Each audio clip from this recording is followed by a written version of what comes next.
Abraham Yelov. Abraham Yelov es, después de Pogosian, una de las personalidades más notables de las que encontré en mi edad preparatoria, una de las que voluntaria o involuntariamente han servido de factor de vivificación para la formación definitiva de uno de los aspectos de mi individualidad actual. Lo encontré en la época en que, habiendo perdido ya toda esperanza de aprender de mis contemporáneos cualquier cosa valiosa sobre los asuntos que entonces me apasionaban, había regresado de Chmiadzin a Tiflis y me había sumergido en la lectura de textos antiguos. Había regresado a Tiflis porque allí podía procurarme todos los libros que necesitaba. Todavía era fácil, en mi última estada, encontrar toda clase de libros raros en todos los idiomas, especialmente en armenio, en georgiano y en árabe. Llegado a Tiflis, me instalé esta vez en un barrio llamado Didubai. De allí iba casi todos los días a pasear por el bazar de los soldados en una de las calles que costeaban por el oeste el Parque Alejandro y donde se encuentra la mayoría de las librerías de la ciudad. En esta calle, frente a las tiendas de los libreros, pequeños comerciantes ambulantes, buhoneros de libros, colocaban en el suelo, sobre todo en los días de mercado, sus libros y sus grabados populares. Entre estos pequeños mercaderes había un joven aisor que vendía, compraba o tomaba en comisión toda clase de libros. Era Abraham Yelov, Abrachka, como lo llamaban en su juventud. Tío astuto como ninguno, pero para mí hombre insustituible. En esa época era ya una especie de catálogo ambulante. En efecto, conocía una cantidad innumerable de títulos de libros en casi todos los idiomas del mundo con el nombre del autor, la ciudad donde habían sido editados y la fecha de su publicación, y hasta el lugar donde podían conseguirse. Comencé por comprarle algunos libros. Luego intercambié por otros los que ya había leído o bien se los devolvía. Por su parte, me ayudaba a encontrar los libros que necesitaba, y no tardamos en trabar amistad.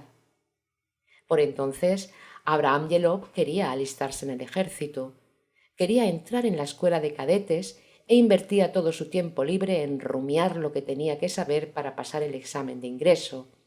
Sin embargo, como lo apasionaba la filosofía, encontraba también el medio de leer numerosas obras relacionadas con esa materia. Fue nuestro interés común por esa búsqueda lo que nos acercó. Habíamos tomado la costumbre de encontrarnos casi todas las noches en el Parque Alejandro o en Mudjahid y discutir sobre temas filosóficos. A menudo hurgábamos juntos montones de viejos libros y hasta llegué a ayudarlo en su comercio en los días de mercado. Nuestra amistad se vio reforzada por las circunstancias siguientes. En los días de mercado, a 2 pasos del lugar donde Yelov vendía sus libros, un griego desplegaba su muestrario. Exponía toda una variedad de objetos de yeso, estatuillas, bustos de hombres célebres, figurillas, el amor y psique, el pastor y la pastorcilla, y alcancías de todo tamaño en forma de gatos, perros, cochinos, manzanas, peras y otras frutas. En suma, todos los horrores con los que entonces estaba de moda adornar las mesas cómodas y estantes. Un día de calma en la venta, Yelov me indicó con la mirada todos esos objetos y dijo, en el singular idioma que le era propio: «Uno que se gana un montón de dinero es el que fabrica toda esa baratija. Dicen que es un cochino italiano de paso por aquí, el que confecciona con su barraca todas esas porquerías, y gracias a esos brutos de buhoneros del tipo de este griego, se llenan los bolsillos con el dinero que los imbéciles tunantes que compran esos horrores para adornar sus estúpidas casas tienen tanta dificultad en ganar. Y nosotros, mientras tanto, estamos aquí todo el día, sin adelantar nada y sufriendo de frío, para tener el derecho de atragantarnos de noche con un mendrugo de pan de maíz si no queremos reventar de hambre. Y mañana por la mañana tendremos que volver para tirar de la misma cadena maldita». Aguardé un poco, luego me acerqué al buhonero griego. Me confirmó que era un italiano el que confeccionaba esas estatuillas y tomando todas las precauciones para que nadie descubriera sus secretos de fabricación.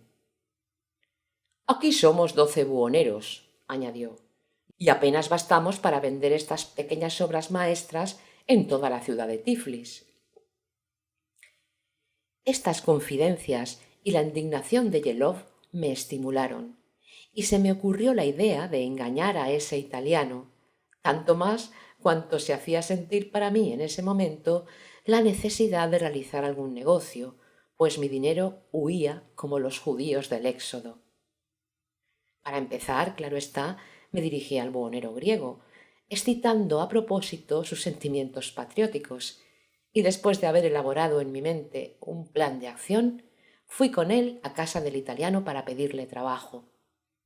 Por suerte, uno de los muchachos que trabajaban allí acababa de ser despedido a consecuencia del robo de una herramienta y el italiano necesitaba un ayudante para verter el agua mientras él diluía el yeso. Como consentí en trabajar por el salario que me quisiera dar, me empleó inmediatamente. Siguiendo el plan que me había trazado, desde el primer día me hice el imbécil. Trabajaba por 3, pero para todo lo demás me hacía el tonto. Por lo tanto, el italiano no tardó en apreciarme, y frente a semejante tonto que no ofrecía ningún peligro para él, no ocultó sus secretos con tanto cuidado como con los demás. Al cabo de 2 semanas, sabía lo que tenía que hacer para muchas operaciones. El patrón me llamaba sea para tener la cola, sea para diluir la mezcla. Así penetré en el santo de los santos y muy pronto conocí todos los pequeños secretos, tan importantes en este tipo de trabajo. Pues son realmente importantes. Por ejemplo, cuando se deslíe el yeso, hay que saber exactamente cuántas gotas de jugo de limón hay que añadirle al yeso para que no burbujee y las figurillas resulten lisas. De lo contrario, en las extremidades más finas de la estatuilla, tales como la nariz, las orejas, etc., puede aparecer un horrible hueco. También es indispensable conocer la proporción de la cola, de la gelatina y de la glicerina que entran en la confección de los moldes, un poco de más o un poco de menos, y todo se echa a perder. El que conociera todo el proceso sin poner estos secretos sería incapaz de obtener buenos resultados. En resumen, mes y medio después, aparecieron en el mercado estatuillas fabricadas por mí. A los modelos del italiano añadí algunas cabezas cómicas que se llenaban de granalla para colocar las plumas de escribir. Luego puse en venta alcancías especiales que tuvieron el más franco éxito. Yo las había bautizado la enferma en su cama. Creo que muy pronto no hubo una sola casa en Tiflis que no tuviera una de mis alcancías. Luego varios obreros trabajaron conmigo y hasta tomé 6 georgianas como aprendizas. Yelov, encantado, me ayudaba en todo.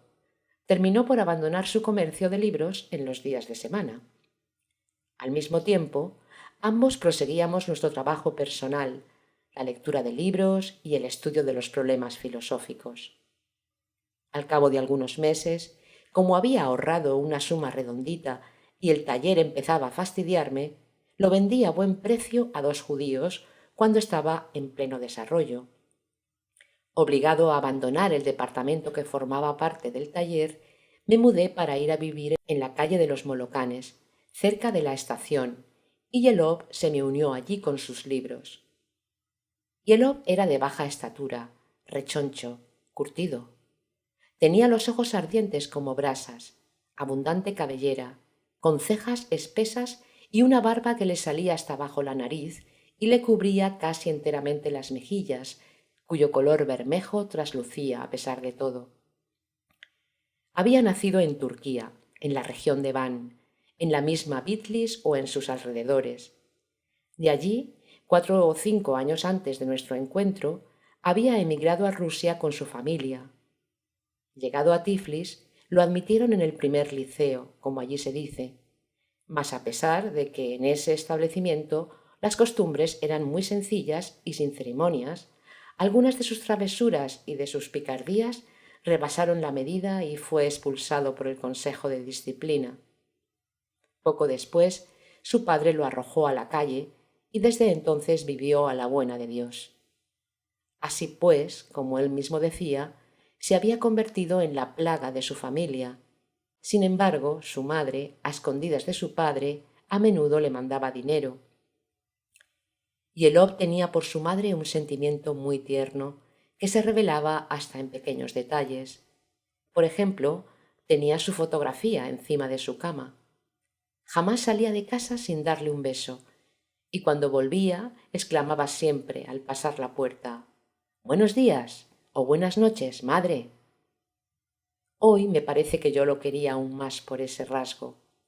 A su padre también lo quería, pero a su manera. Lo encontraba mezquino, vanidoso y obstinado.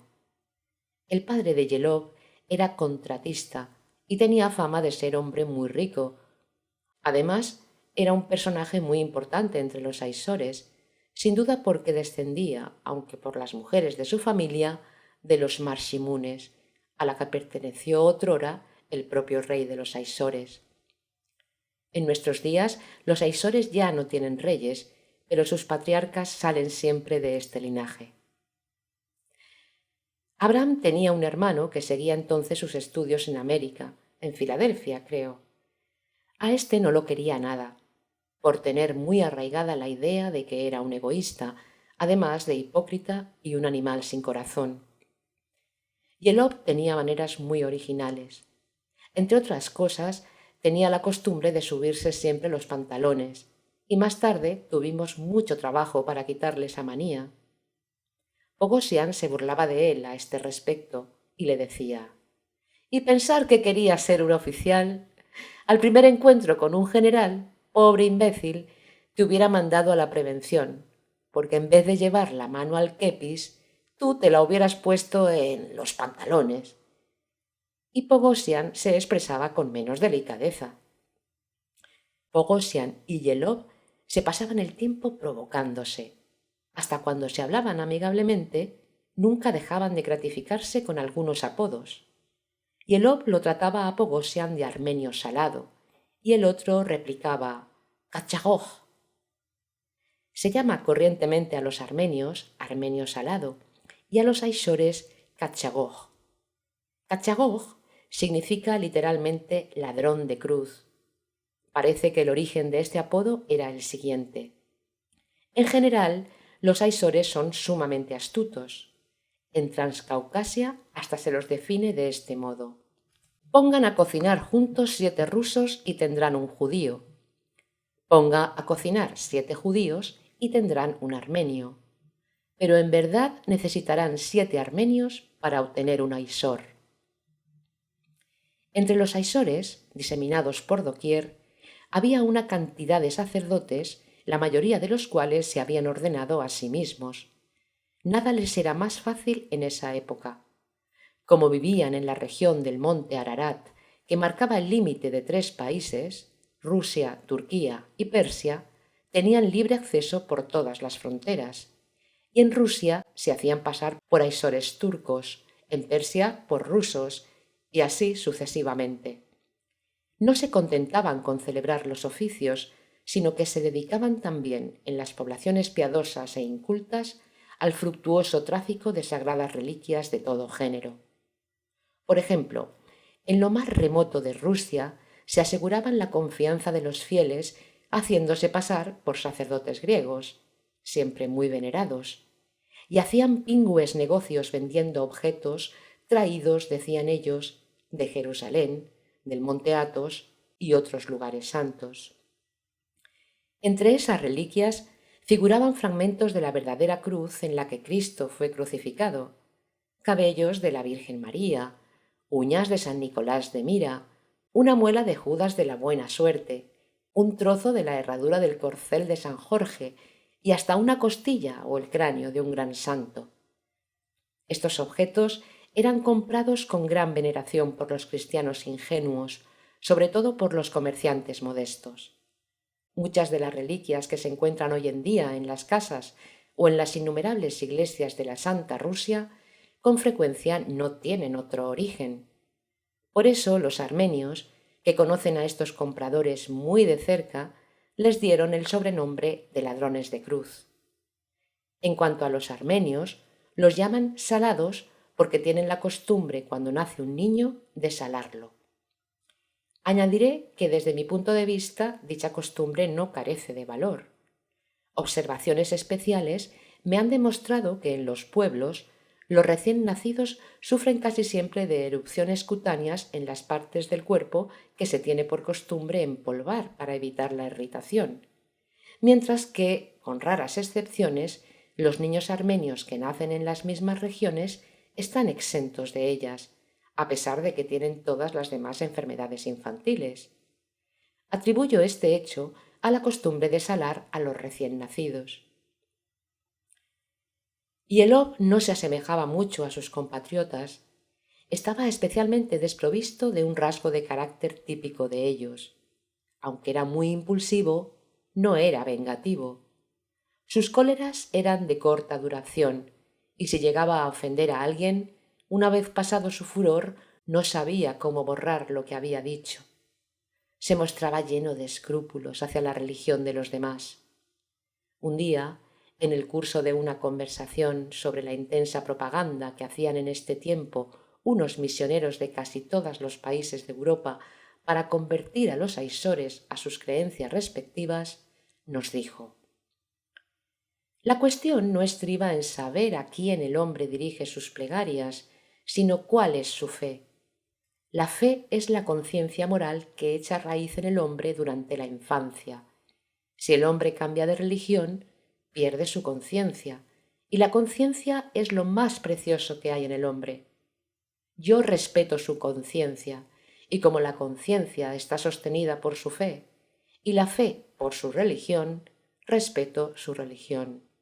Y sería para mí un gran pecado juzgar su religión o quitarle sus ilusiones sobre ella, y así destruir en él la conciencia moral, que no se puede adquirir sino en la infancia. El día que nos hizo este razonamiento, Pogosian le preguntó: ¿y por qué querías, pues, hacerte oficial? Entonces las mejillas de Abraham se sonrojaron y le gritó con rabia: «Vete al diablo, falange asalada». Yelov mostraba por sus amigos un apego singular. Estaba dispuesto a dar su alma por aquel con quien se había ligado. Después de conocerse, Yelov y Pogosian se profesaron mutuo afecto. Que Dios dé a todos los hermanos tener entre sí tales relaciones. Pero las manifestaciones exteriores de esa amistad eran muy particulares y difíciles de explicar. Tanto más se querían, cuanto más groseros eran el uno con el otro. Pero tras esas maneras rudas se ocultaba un sentimiento tan tierno que no era posible verlo manifestarse sin conmoverse hasta el fondo del alma. A mí, sabiendo lo que disimulaban esas groserías, más de una vez me ocurrió no poder contenerme y evitar que subieran a mis ojos lágrimas de enternecimiento, por ejemplo, ante escenas de este tipo. Yelov ha sido invitado en alguna parte. Se le ofrecen caramelos. La cortesía exige que los coma, para no ofender a sus amigos. No obstante, Yelov, que adora los caramelos, no los come por nada del mundo. Los esconde en el bolsillo para llevárselos a Pogosian, y en vez de dárselos sencillamente, acompaña su gesto con toda clase de tomaduras de pelo y una serie de injurias. Ordinariamente ocurría así. Durante la cena, en el curso de la conversación, simulaba encontrar por casualidad unos caramelos en el fondo de su bolsillo y le daba un puñado a Pogosian, diciéndole: «¿Cómo pudo deslizarse en mi bolsillo semejante basura? Ven, engulle esta suciedad. Tienes la especialidad de llenarte con todo lo que no quieren los demás». Pogosian los tomaba, gruñendo a su vez: «Estas delicadezas no son para tu pico. Solo sirves para hartarte de bellotas como tus hermanos los cerdos». Y mientras Pogosian se comía los caramelos, Yelov adoptaba un aire despectivo y contestaba: «Miren cómo engulle. Goza como un asno de Karabaj que mastica sus cardos. Después correrá detrás de mí como un perrito, porque le di esta basura. Y la conversación proseguía en el mismo tono. Yelov, que era un fenómeno por su memoria de los libros y de los autores, se convirtió más tarde en fenómeno por su conocimiento de los idiomas. Yo, que en esa época hablaba 18 idiomas, me sentía un novato a su lado. Yo no conocía aún ni una sola palabra de los idiomas europeos, cuando él los conocía casi todos, y con tal perfección que no se podía adivinar que no pertenecía al país cuyo idioma hablaba. Un día, por ejemplo, sucedió lo siguiente.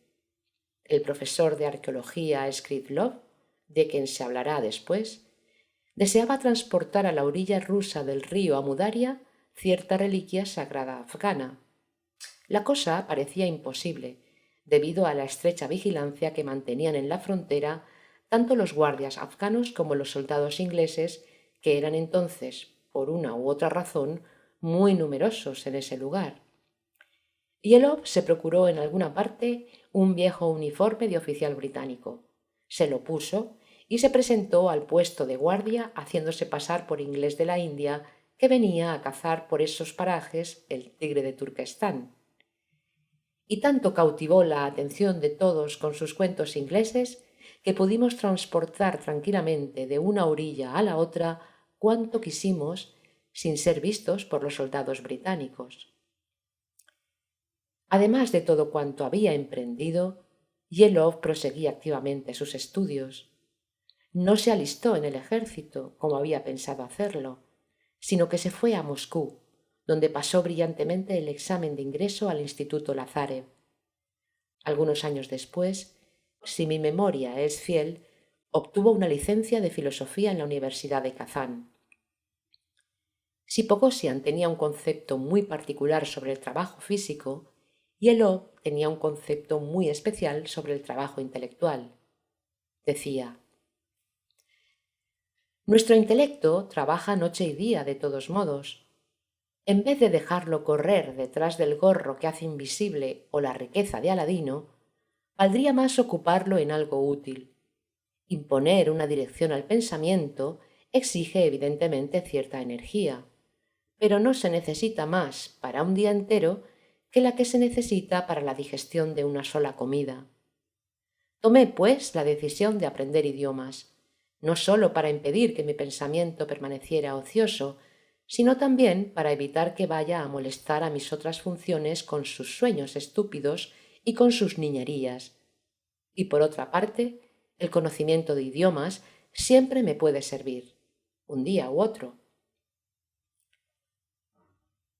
Este amigo de mi juventud vive todavía. Lleva actualmente una vida próspera en una ciudad de América del Norte. Durante la Guerra Mundial estaba en Rusia y vivía en Moscú gran parte del tiempo. La Revolución rusa lo sorprendió en Siberia, donde había ido a inspeccionar una de sus numerosas librerías-papelerías. Durante esos años de guerra tuvo que sufrir toda clase de pruebas y sus bienes fueron barridos de la superficie de la tierra. Hace 3 años, su sobrino, el doctor Yelov, desembarcó de América y lo persuadió de que emigrara allá.